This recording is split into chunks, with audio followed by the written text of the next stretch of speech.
নমস্কার, আপনাদের সবাইকে পাপিয়ার হেসেলে সাদর আমন্ত্রণ। আপনারা সবাই কেমন আছেন? আশা করছি অনেক অনেক ভালো আছেন।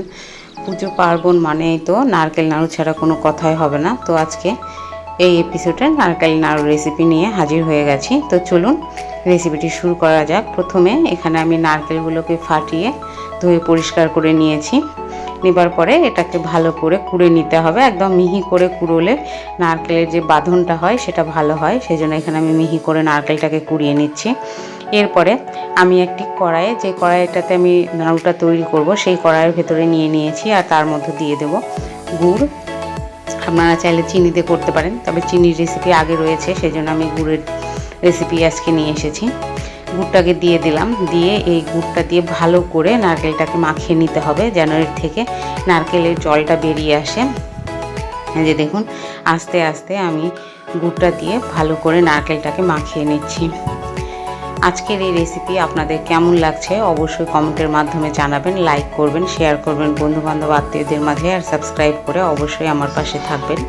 এই যে দেখুন, নারকেলটা মোটামুটি মাখা হয়ে গেছে, এটা জলো জলো ভাব চলে এসছে। এরপরে আমি গ্যাসের উপরে বসিয়ে দিয়েছি। এই নারকেলটাকে ঘন ঘন নাড়া দিতে হবে যাতে তলায় না লেগে যায়। এই যে এরকম করে আস্তে আস্তে জলটা শুকিয়ে আসবে আর নারকেলের পাকটাও চলে আসবে।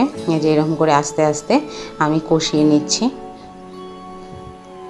কষানোটা যত ভালো হবে নারকেল নাড়ুটার টেস্টও তত ভালো হবে, আর বাড়তেও ততটা সুবিধা হবে। এই যে এখানে আমি নারকেলটা করে নিয়েছি। এবার একটি পাত্রের উপর নারকেলটাকে তুলে নিয়ে একটুখানি একটি স্পুন দিয়ে এটাকে একটু ডলে নেব।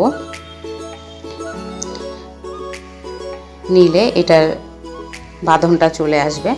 এই যে ডলে নেওয়ার পরে আমি এখানে নাড়ু শেপে এগুলোকে সবগুলোকে এক এক করে তৈরি করে নেব।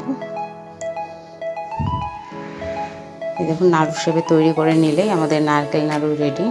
পুজোতে কে কী নাড়ু করলেন অবশ্যই কমেন্টের মাধ্যমে জানাবেন।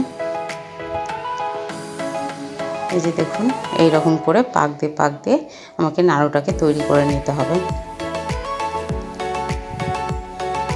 সবগুলো একই শেপের আমি বানিয়ে নিচ্ছি। এই যে এইরকম করে নাড়ুগুলোকে এবং পাকিয়ে নেব। সম্পূর্ণ ভিডিও দেখবার জন্য আপনাদেরকে ধন্যবাদ।